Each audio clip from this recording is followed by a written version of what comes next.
harbinger harbinger অসমীয়াত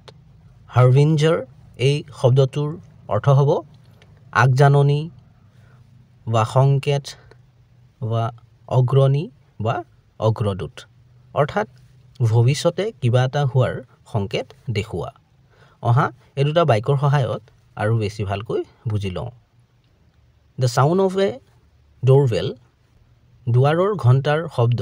is a harbinger of a visitor কোনো দৰ্শনাৰ্থী বা অতিথি বা আলহী অহাৰ সংকেত হয় ইয়াৰ সম্পূৰ্ণ বাক্যটো হ'ব The sound of a doorbell is a harbinger of a visitor দুৱাৰৰ ঘণ্টাৰ শব্দ কোনো দৰ্শনাৰ্থী বা অতিথি বা আলহী অহাৰ সংকেত হয় চেনেলটো